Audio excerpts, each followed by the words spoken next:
My dear, welcome to the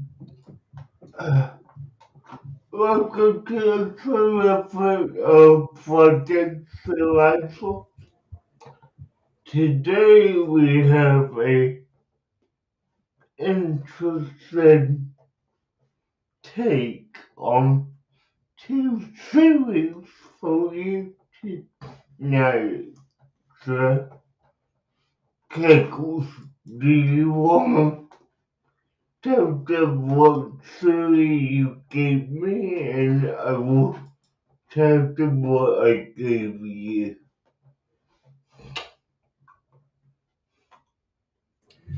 Sure, my friend. All right, so the theory I gave you is Mickey Mouse is a mob boss, and you gave me the Netflix multiverse. Yeah.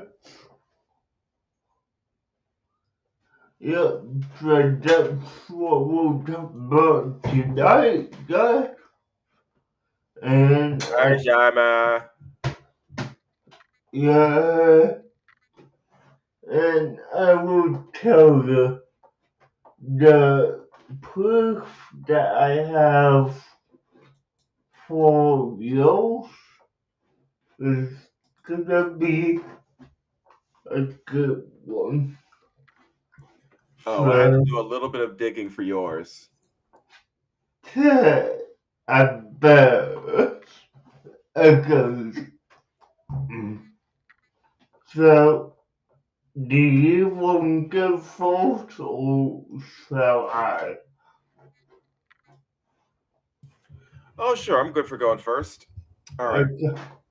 So for me, everything goes back to one particular Netflix series because I decided in order to combine this all into one universe, I had to first establish that there would and could possibly be some form of dimensional breakage. To begin with,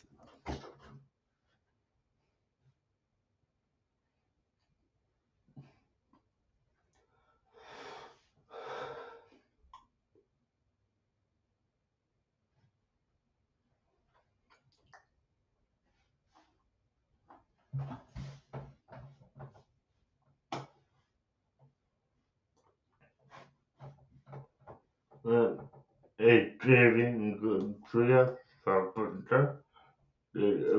we begin with Stranger Things.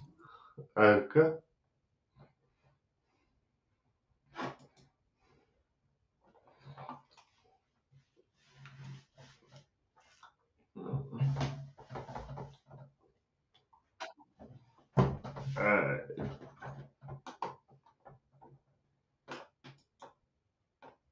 No, one.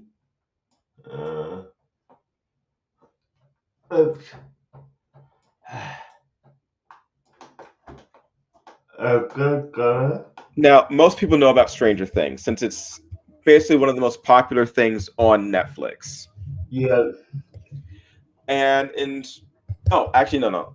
We're getting ahead of ourselves. Give me a moment. Give me a moment. I clicked on the wrong page. Okay.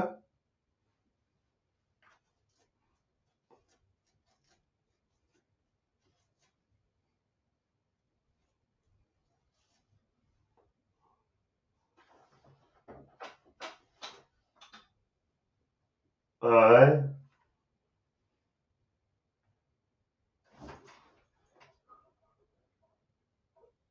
I don't hear the cackle.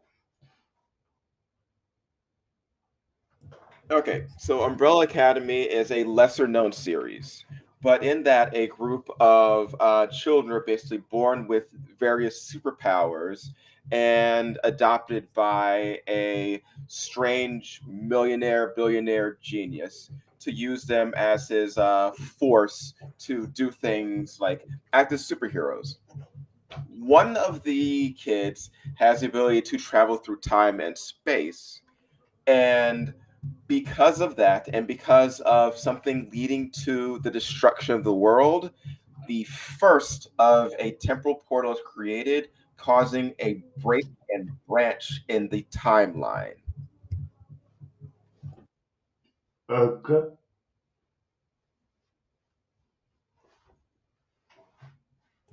Now, over the course of the series, it chronicles them trying to fix this timeline and trying to save the world.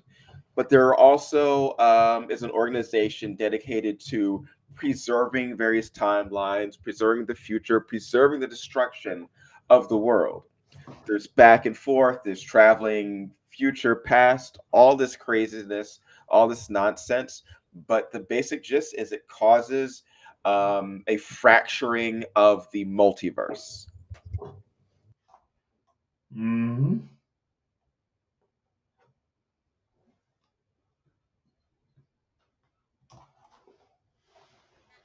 Makes sense.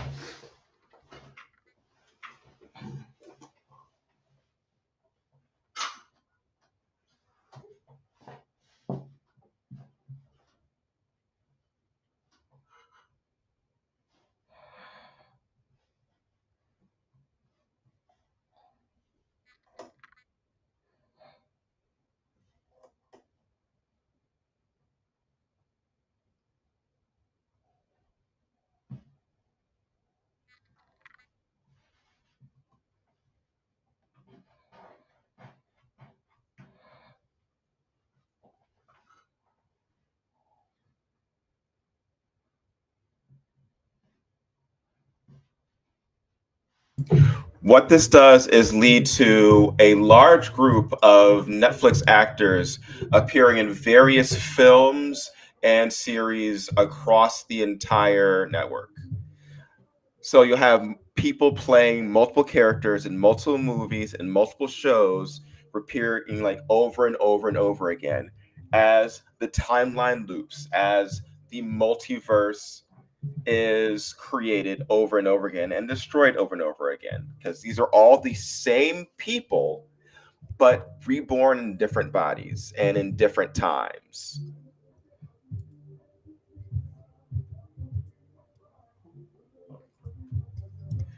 And this leads us over to Stranger Things, which is a series set in the 1980s. And in that, what we have is um, Millie Bobby Brown and her character, who has a connection to the upside down, which is the realm between dimensions, which is what connects all the different Netflix films. Mm-hmm. And in one of these, she plays Enola Holmes, which is the sister of Sherlock Holmes, as she goes on her adventures and teams up with Henry Cavill's Superman, which ties into the DC universe and the DC multiverse on HBO Max and connects everything over there.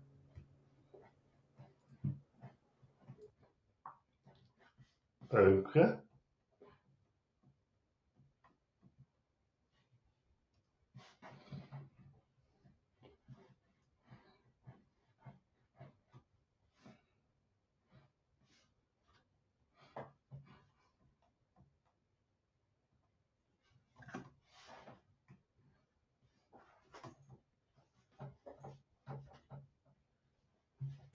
But I will say that the main linchpin was, and always will be Adam Sandler, with his deal with Netflix causing him to be in the most Netflix films, I believe, of any other actor, causing him to be the core of the Netflix multiverse. I. Hmm.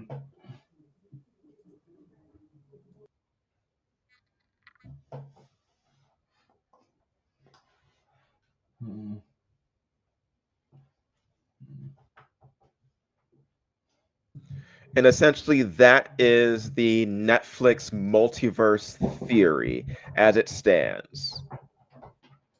Hmm. Okay. That's good to hear. Now, I will say this personally. When I thought of this, I did not think you would be able to make that many connections to it at all. O ye of little faith. Yeah. So nice, and we will dive straight into how Mickey Mouse is a mob boss. I have 6 points to go over, and they're a little long, so just kick back, relax, and prepare to have your mind blown. Oh, I'll listen, but I won't relax. Yeah. Okay, number 1. Mickey's power and influence. Mickey Mouse is one of the most recognizable characters in the world and wields significant power in the Disney Empire. He's the face of the Disney brand, and much like a mob boss, he controls an empire that spans movies, TV shows, merchandise, and symbols. His level of influence mirrors how a mob boss controls various businesses and territories. Point number two, two the royal family.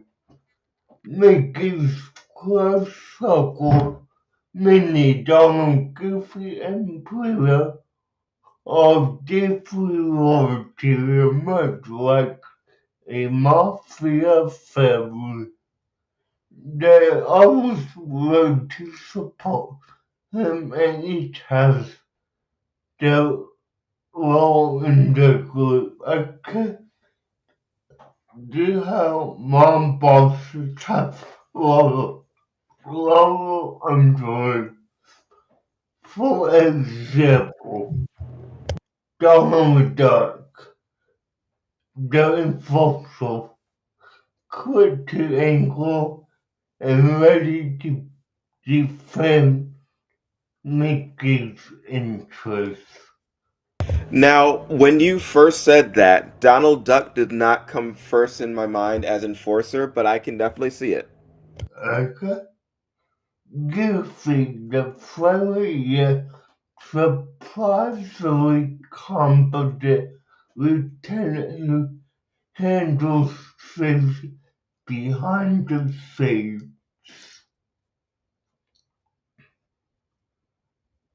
And we then Minnie Mouse, the fourth lady of the organization, embodied uh, in Gotham. Sorry, have said this particular word a lot. No So, worries. yeah,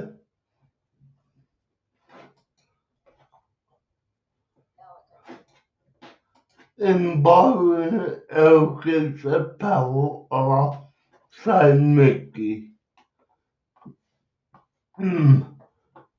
Part number 3. Control over rivals. Mickey's rivals from Pete to Mouse always seem to fell into attempts to challenge Mickey's dominance. Wow, you actually brought up Mortimer. Yep. This could be interpreted as Mickey eliminated or outmaneuvered competition, just like a mob boss maintains control by outwitting or overpowering rivals. Point number 4. The family business. The Disney company under Mickey's symbolic leadership controls much of the entertainment industry, movie, TV, merchandise, and CPOs. This vast network of control over family-friendly content is reminiscent of how mob bosses control various industries in their territories. Mickey, like a mob boss, ensures that everything operates smoothly under his watch, punishing those who step out of line. Competitor. Point number 5. This is my second to last point. Mickey's quick-cut image as a cover. Mob bosses are known for maintaining a public image of legitimacy, often posing as respectful businessmen. Similarly, Mickey Mouse's whole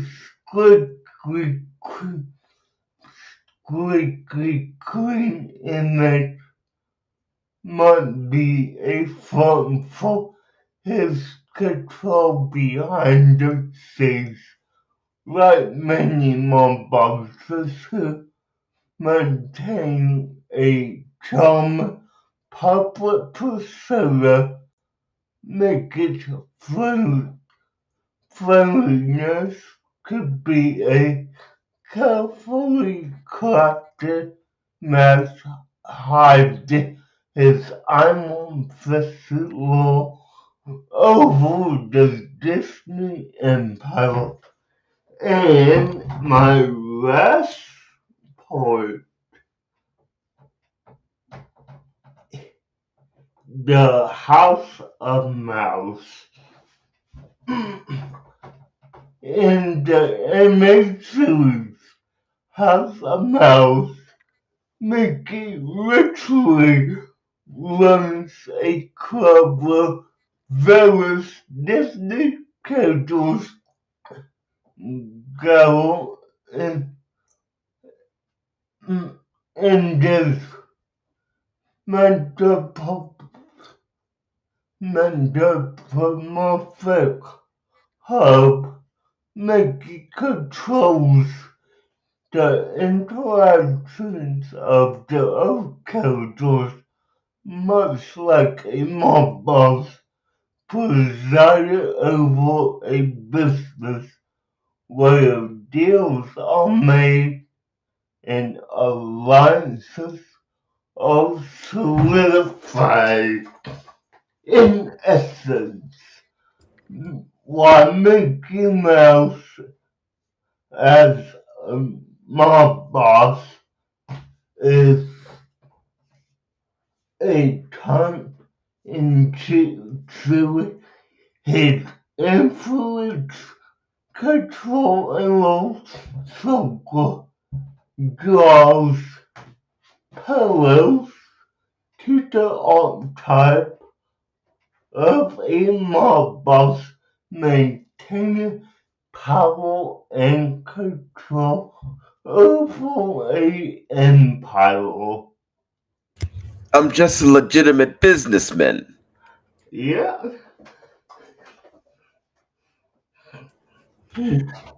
Okay, yep, I agree with that. I would say there are very few to no holes in most of the ideas of any mob like Disney stuff, and you have to place Mickey at the top. Yeah. Um, but what about characters like if Mickey is a mob boss, then who would you consider like rivals or people trying to take over the organization? Well, I mean,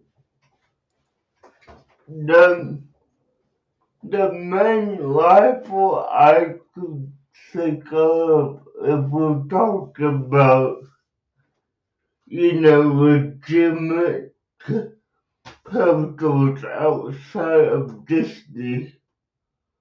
Oh I no, I was thinking mean, inside Disney. let's, the biggest one I could think of that might have some significance is universal. And I'm not completely aware who the mascot is, so that's one thing I need to really look into, but as a company, like, I would probably say there's a chance that Universal could rival the empire of Mickey Mouse. Well, as far as mascots go, Woody Woodpecker is the mascot of Universal Studios. Okay, so, in this hypothetical scenario, Woody Woodpecker would be the competitor of Mickey Mouse because Universal in its own way does have a vast media empire. So, I was thinking more like Scrooge McDuck because if you go into things like Disney Afternoon or the old Disney Adventures magazines, yeah, if there's one character that binds the various Disney properties together, if not more than close to as Mickey, it would be Scrooge through DuckTales, through some of the Tailspin connections, through Darkwing Duck, and his various business holdings in various universes. yeah, I can see that as well. And if we're talking just in like the Disney universe, yeah, Scrooge that would definitely be the one to take control over, you know, Mickey. But yeah, I mean, just stuff like that you really have to be aware of who makes rivals really all in Disney, because I mean Scrooge McDuck isn't a quote unquote rival of Mickey's, but he is a wealthy duck in his own right. So, yeah.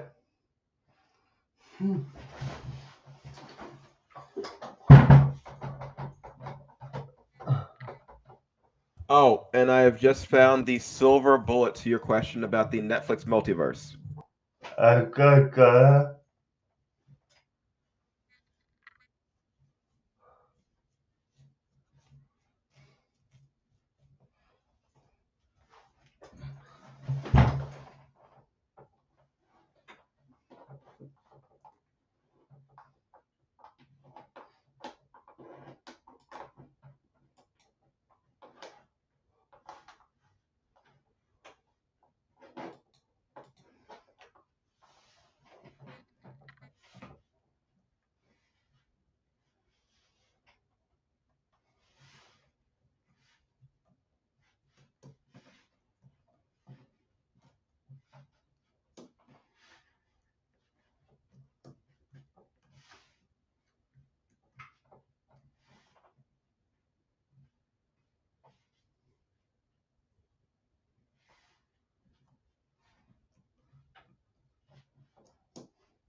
Okay, right here.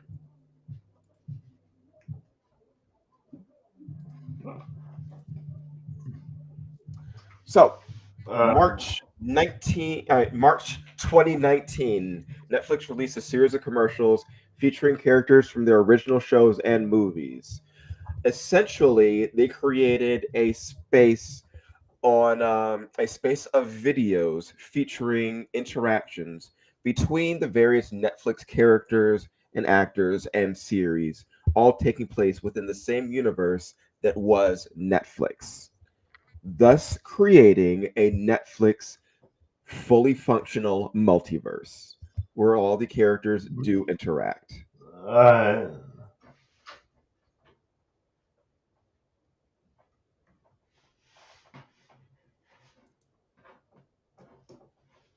Where we have live action and animated people all interacting and connecting and existing within the same plane of existence that is Netflix, thus cementing in canon a Netflix multiverse.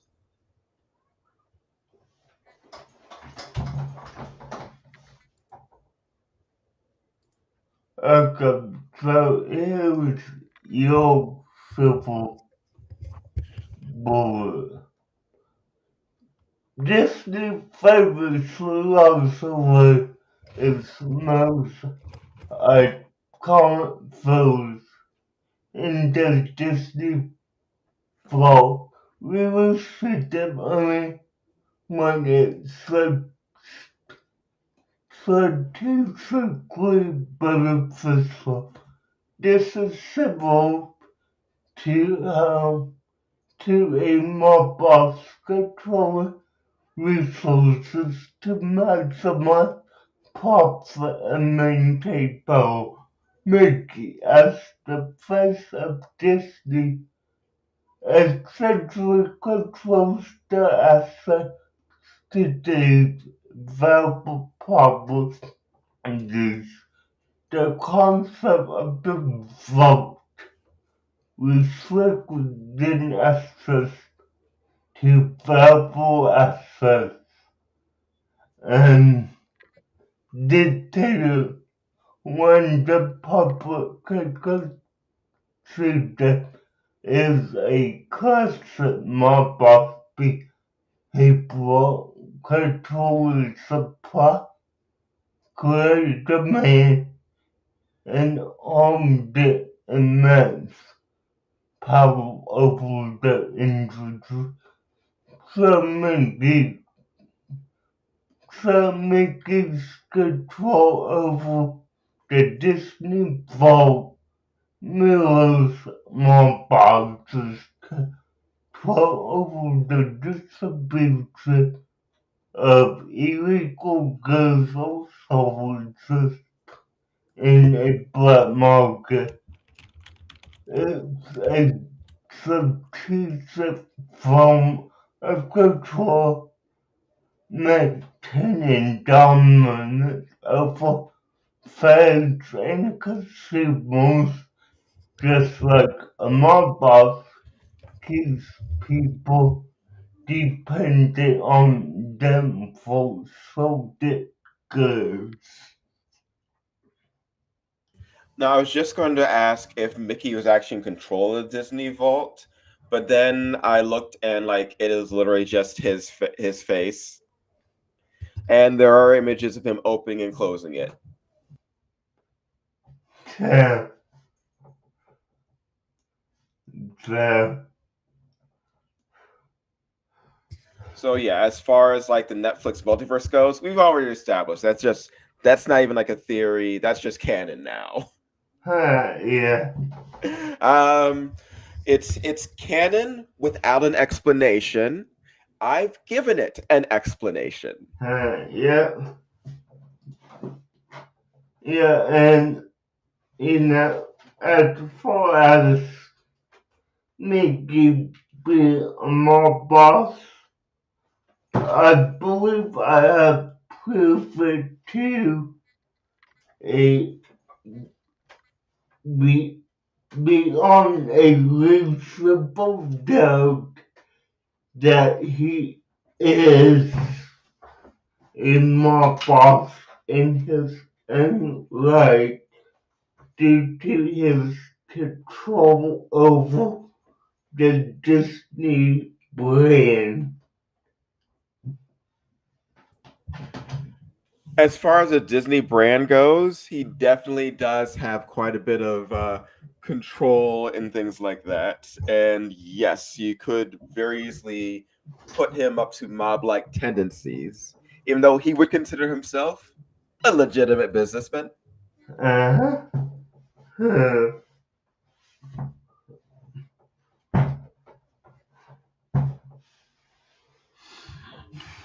I will say that we got our theory ones a little bit later this time. I would like to, before we end tonight, make certain we have like ones for us so we can actually work on them over the week.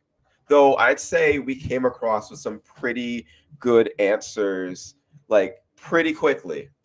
Yeah, no, I, I mean, I've been thinking about next week myself, and the one thing that keeps rolling in my mind, and it it may have been answered, it may not have, but and it, uh, was the creator of, and let me make some get the name of this right.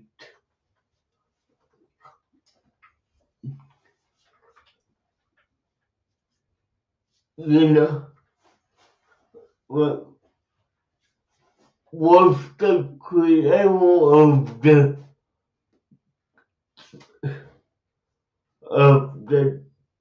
cybertronic species, a four-dimensional, no, so not four-dimensional, a fourth dimensional being. Huh. All right. With that one, I would say it would depend on the continuity because they're created different ways in like different timelines and different properties. Alright. For you, I have is Porky Pig the secret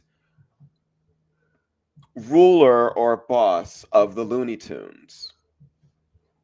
Ooh, okay.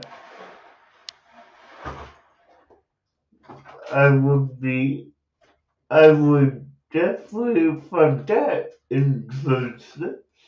So, yeah, I could go with that. Okay, but yeah, for like the Transformers one, um, that's one that you could just say yes, right? I just say yes right now because in some continuities they're created by Primus, which is a fourth dimensional being, and bam, that's just answered now. Yeah, yeah. He's in the Transformers multiverse. The entire multiverse or an omniverse was created by the One, who is a fourth dimensional being. So answered. Okay, yeah, I see what you mean. So, yeah, yeah. Uh, so what else could I give you? Because that was the easy. So, hmm.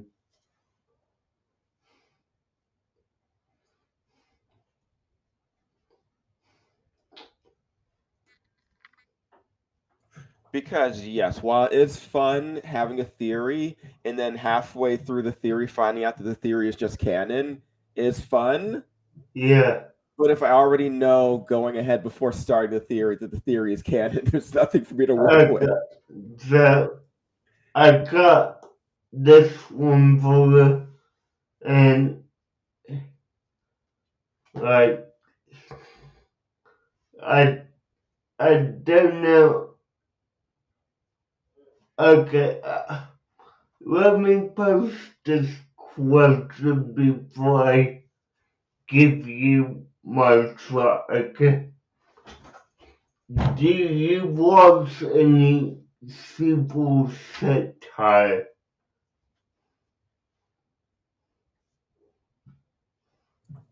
Do I watch any Super Sentai?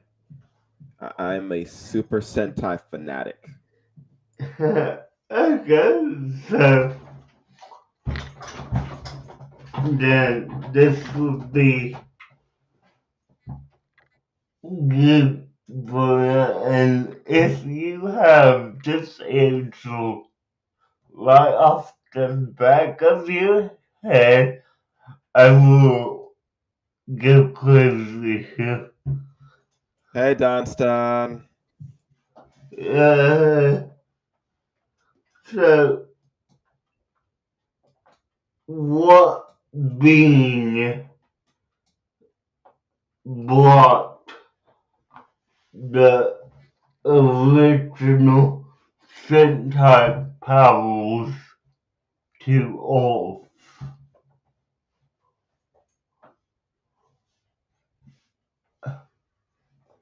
Okay, but the original Super Sentai Power to Earth. Which Yeah, time? Because you could say that Aka Red, the embodiment of the spirit of Red Ranger, brought the powers to Earth, since he exists sort of outside of space and time and was always there. okay. You could go to the earliest timeline in Super Sentai, in which you would go with Daijujin, which was the Zord which became like the Zord for the Zhu Rangers, Yeah, aka Mighty Morphin Power Rangers of America. yeah. Okay. So, You could go with the Great Gosei, who was part of the Gosagers, the angelic team of Rangers, who existed since Like forever? Yeah. So which exactly do you mean? Okay, so for this, let's go with the Zoolander.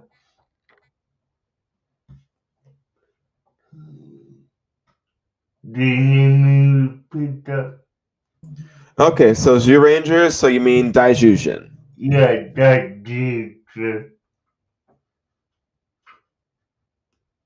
Okay, what's the question about him?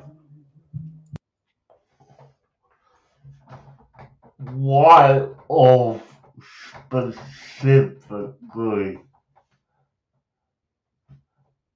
Because you could assume that there was multiple planets that needed his aid.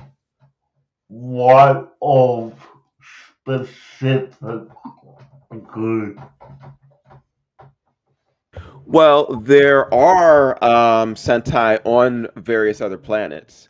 You could go with the Q Rangers, who use the Q-Tamas and the power of the various constellations, and they're from all different star systems. Yes, but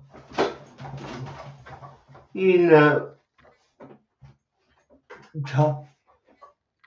just containing to like all solar systems, the Milky Way galaxy, you know, among all 8, 9 planets, why not like Mercury, Jupiter? Hey, why not Pluto? Yes, I know Pluto's not a planet now, guys, but I grew up with it as a planet. So. No, you grew up with it being a dwarf planet that people called a planet. Yeah, yeah, Why not those other planets? yeah. Because no one lives there. That we know of. But, yeah, okay. Uh, I need to really come up with. Okay, so. Hey man, just get wacky. Just get wacky. I'll find something. Okay, so let's go to US. Dude, okay, you see Power Rangers, you see my mom fit a couple. Okay, so crew cut quotes and I'm forgetting the name of what the mental photographer, but there's Zoltan and her every day. All right. I said get wacky, and you've apparently gone wacky.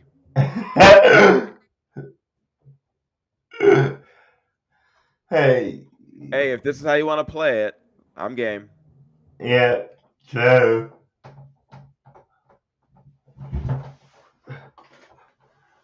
now because I do want to know what was her name.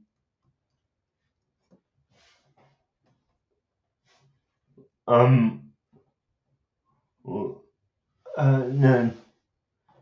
not Pure Fina. fandom with PR fandom.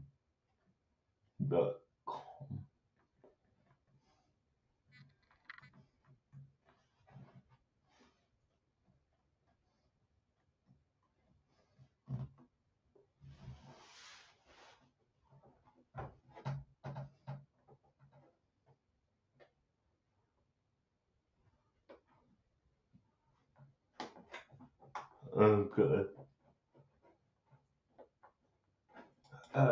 Topo and Demetria is her name. okay, yeah, that's what I thought. Demetria. Okay, Played by yeah. the same actress who played Divatox, who was the villain of that season.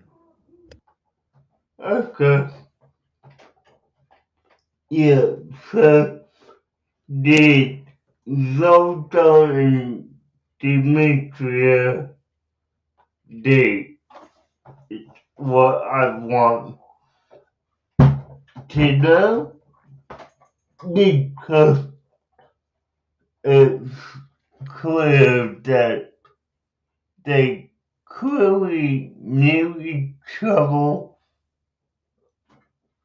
just it ain't clear like if they had a relationship before this. Yeah, that's what I want to know. Okay, I'm down for finding out something wacky. Okay. So let's see how the poll's going for Tuesday. Um, did you forget we didn't do a poll? I did because I've been very busy this week. Okay, I'm gonna make you hate me all over again. Oh, yeah, I kind of blocked it out. Oh, okay. What was it again? I remember hating it. You remember that? Reboot the golden curve.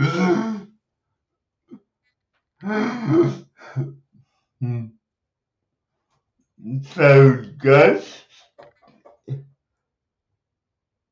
I think we will cover there because Kegels is definitely gonna hate on me Tuesday.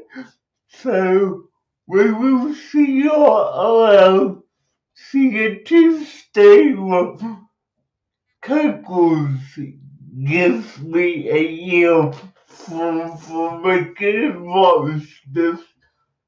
Bye, guys.